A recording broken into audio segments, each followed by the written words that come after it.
Hi friends, welcome back out to the garden. This year, for the first time ever, I am trying straw bale gardening.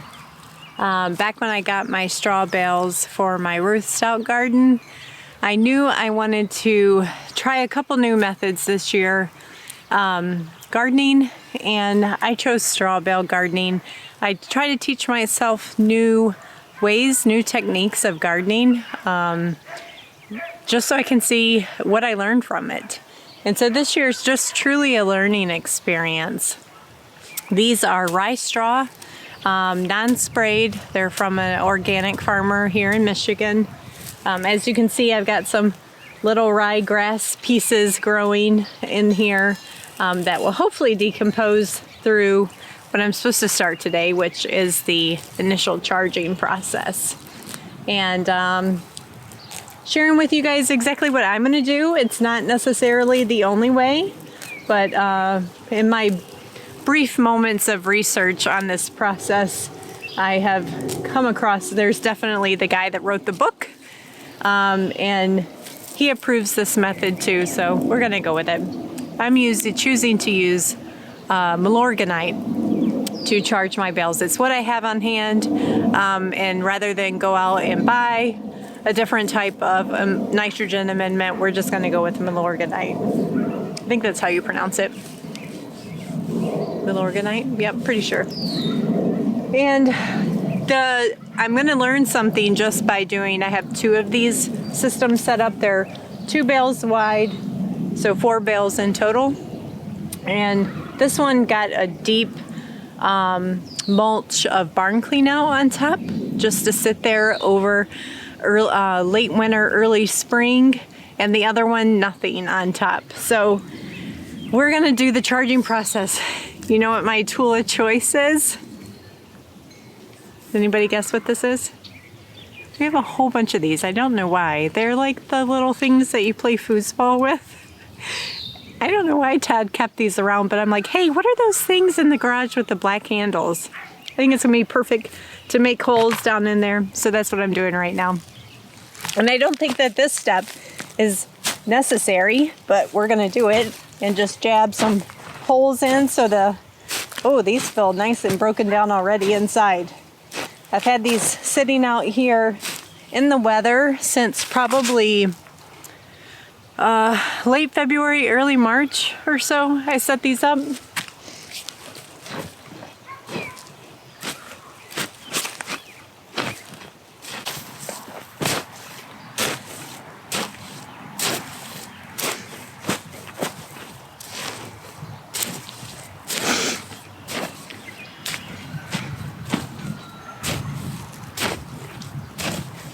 Okay, so hopefully that reflects pretty well on camera how many holes I did throughout the bales. I got just a little peat pot, and I'm going to sprinkle on some of this Milorganite.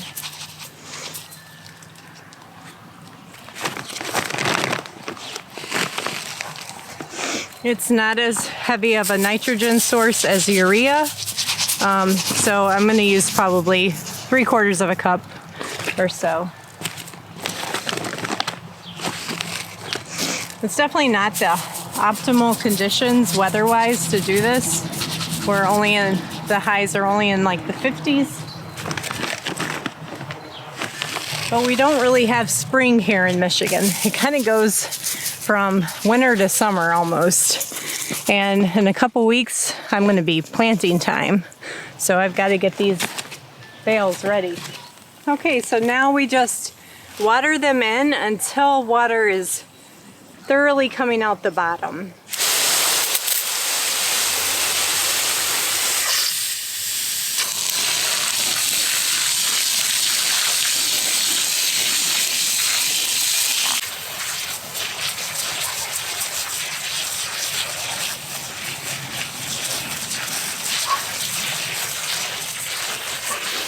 Show you guys down here below the water. You can see clearly coming out the bottom of the straw bale.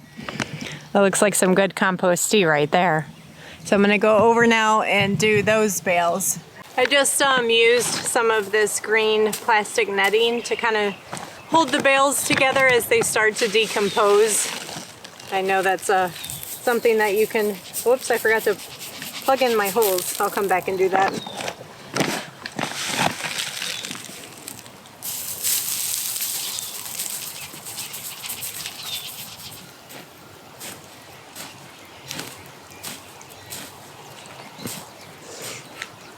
I guess what I'm trying to prove, oh, you guys are really crooked, sorry, is if I can just use my barn clean out over a late winter clean out and early spring and top that really heavily on my straw bales, can it act well enough as a charging without having to do this process.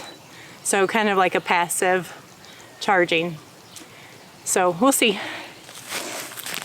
I guess in order to do that experiment right, I shouldn't have charged those, huh, though? Maybe I won't.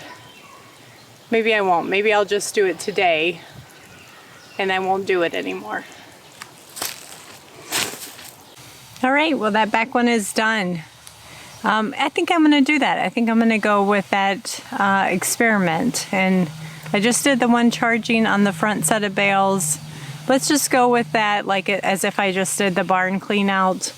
And we'll go through the 2-week process on this back one and just do a good comparison. I mean, initial thoughts is the front one with the barn clean out is gonna be great. So what's next that I know of is like tomorrow, I just need to water them in real good, come out, do the same application of the Milorganite, water it in real well, and keep doing that every other day process for the first 7 days. And then I'll bring you guys back after the first 7 days and we'll check in and we'll see how things are going. So today is Monday, May 10th. So I'll look back hopefully next Monday, do the next update and see how things are going. So it's a chilly day over the next couple days, but Wednesday, fingers crossed, tomato planting day. They've been hardening off, getting plenty of outdoor time every day except yesterday because it poured and rained all day yesterday. And I knew my little plastic cups wouldn't be able to handle that. So, but they're up to a full 8-hour day outside right now. So pretty soon here, I'll probably just bring them out here to the garden and let them hang out till they're ready to go in. But it's been fun. It's been fun. I finally got a couple, was it probably the beginning of April, I did a video out here and I said, I just don't have the feeling yet. I just don't have it yet. I got it. I got the garden fever. I'm ready to be back out full steam ahead. Oh, but one of you asked to see how those baby onions are doing. So while we're out here, let's go take a peek at some of the things growing around the garden. Look at all those baby onions. They're doing great. They've definitely grown leaps and bounds. I mean, they were like just 2 inches. So they've grown a good 4 inches since I planted them out, some of them. And they're all doing super great. Like, look how big some of those are. So probably this weekend will be one of their first feedings. And because it's probably been quite a while since I've planted them. Let's go take a look at how the brassicas are doing in their tents. Ooh, everybody's doing happy. I see a leaf, though, that has chew marks in it. What's eating it? Need to do some inspection.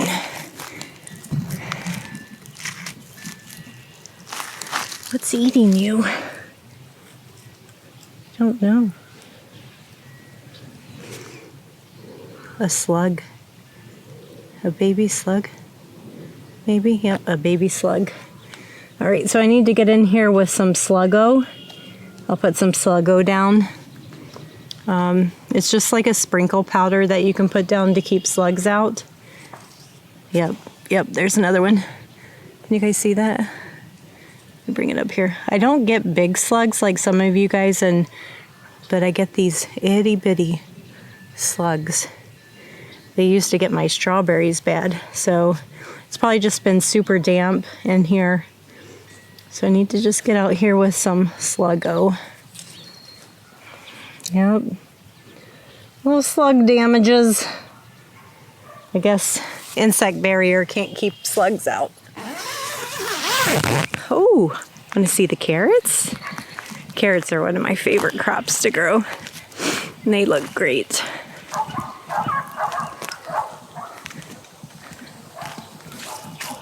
Lots and lots of carrots. It's going to be hard to show them all to you. You guys see all these carrots? Just tons. As far as the eye can see, all the way down there. That is all carrots. And they look great. And for the first time this year, I have burdock. Burdock in my garden. I don't know how it got here, but I'm not happy about it. That's not a carrot. But yeah, I'm really happy with the germination. Great, great germination. And I did end up going over here with my original onions that I planted. And I just pulled in from the end of the bed some of the stragglers and filled in up here. So these were the original onions from Dixondale, and they're still doing great. Check out this rhubarb behind you. He needs to come in and get harvested some. What else? What else can I show you? Garlic. I've never had garlic this big this time of year. I don't know why. It's crazy. I planted it the same time as last year, but it's easily 24 inches tall. I mean, this is almost like as big as my garlic is when I harvest it in July.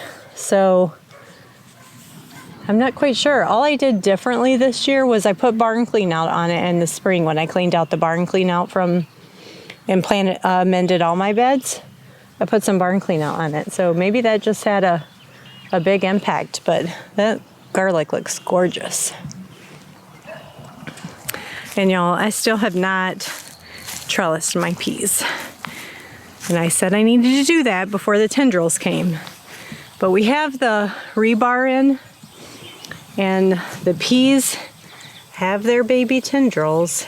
So I'm gonna just have to be super, super careful and get out here and put my trellis up. Todd did get all of the fill in around the garden fence. So happy about that. Now let's go, whoops, look at the spinach. And there is all my beautiful spinach coming up very nicely. Little spotty germination on that back side, but I know that when I was planting it was a lot of wood chippy underneath it. It didn't have as good soil. So happy with that. We have our potatoes planted in the Ruth Stout back row. Look at all of this new space I have back here. Just tons of gardening, new space. Exciting. What to plant? I haven't made up my mind. I think actually I had talked to you guys that I was going to put sunflowers in between my spinach. I actually even have them with me today. I brought out not carrots, corn. I thought I would plant corn in both corners. They're about 5-foot sections, 5 foot by 5 foot, which is ideal for small scale corn plots. Because you really don't want to go any smaller than that in order to get your cross pollination. So we don't eat a lot of corn. I mean, we honestly eat corn maybe 3 times a year. So it's probably plenty corn just to grow a fun little corn plot. And last but not least, all my baby lettuces and salad greens are coming up. So that's what these rows are. There's itty bitty red ones. More here, more here. Be fun. So everything's coming up slow and sure, but I'm really being patient this year about not rushing planting. Oh, let's go look and see if we have any beets coming up yet. I haven't looked for those. I don't see any yet. Oh yeah, I do. Yeah. This whole bed is beets, and I see a couple, yeah, quite a few. Let's see if we can, I spy them together. Let's see, I can zoom you in on my finger. Little beet seedlings, beets. I tried to plant, 3 or 4 seeds per planting hole. Here's one here. Okay, I got in here, and this I also planted spinach in, but it came up really sparsely. Like I maybe had 10 spinaches in here. There's a couple left, but I basically raked it back. So I'm going to be planting my corn using square foot spacing. If you read a seed pack, let's just read it together. What does it say, spacing wise? 3 foot every 12 inches. No, not gonna do that. That is for conventional row crop farming. So when you are dealing with backyard farming, you know, high intensity gardening, this Even Haas tool says 6 to 8 inches. We're going to go with 4 per square feet. And that's about 6 inches. You could probably even go a little closer using 4-inch spacing if you used blue, blue, blue, blue in the center. I'm not even sure what color that would have been, yellow. So if you use like the 5-star pattern, but I'm just gonna go with the 4 blues. We're gonna plant our corn in here, and behind it, right where I'm standing, is going to be 2 rows of tomatoes. And then maybe I'll come in here and plant, if I have extra pole beans, and plant some extra pole beans to climb up the corn. So we're going to go with incredible sweet corn in this pot. I have 150 seeds. We'll see how far we go with that. And then I also bought just the Fairy Morse Cross Bantam Hybrid.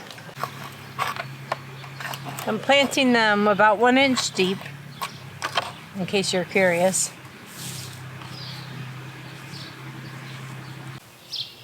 This bed was amended with just barn clean out, has said on it, since we cleaned out the barn, and that's all that I raked off. So it's got a good soak of nitrogen in it. And urea, so should be well prepped already for the corn. See lots of good indications of plenty of mycorrhizal fungi in here. You shouldn't have to use, if you've been following my seed starting journey, mycorrhizal fungi once you get out in your garden, as long as your garden is good and organic and healthy, because there's plenty of mycorrhizal fungi in good organic soil. So I think this year when I plant out my tomatoes, I'd like to just kind of do an experiment and do a block of tomatoes with mycorrhizal fungi added, and then the majority of them without mycorrhizal fungi added, and see if there's a difference at all. I love just talking to you guys because you're my friends. I started a new job today, and the job I started is a fairly new team altogether, and we had to put like a presentation together about ourselves, kind of like just a little bit, whatever, it's individual, so a little bit about our career history, our experience, and then anything that we want to share about ourselves. And one of my slides is titled, "What I Do When I'm Not Working." And it's a slide of basically all of this. It's my gardening, my canning, my preserving, me with my pigs, my chickens, my turkeys, my goats. I'm interested, not many people at work know what we do in our spare time. And it'll be interesting to see their responses. I like sharing it with people for the first time. All right, well, this corner I ended up getting 5 square feet wide, 4 square feet deep, or vice versa, however you want to say it. So that's 20 times 4, 60 corn plants in this little square. So that's pretty good. So I'll have enough of the hoss to do the other corner. So that's what I'm gonna wrap up with today. Thanks for coming out in the garden with me tonight, guys. I really appreciate you being here with me. All your encouragement and support, it just cheers me up. So let me know what you're planting in your garden right now. Leave it in the comments below. So this row I'm actually gonna be doing differently because my spinach is so well established here. And they're nice clean rows where I can see. So I'm just gonna be using my dibble instead of my square foot template. I'm gonna be measuring out. It's got a nice handy dandy measuring stick on it. So I'll just make a dibble for the first one, measure out 4 inches, make a dibble for the second one, and do that in straight lines.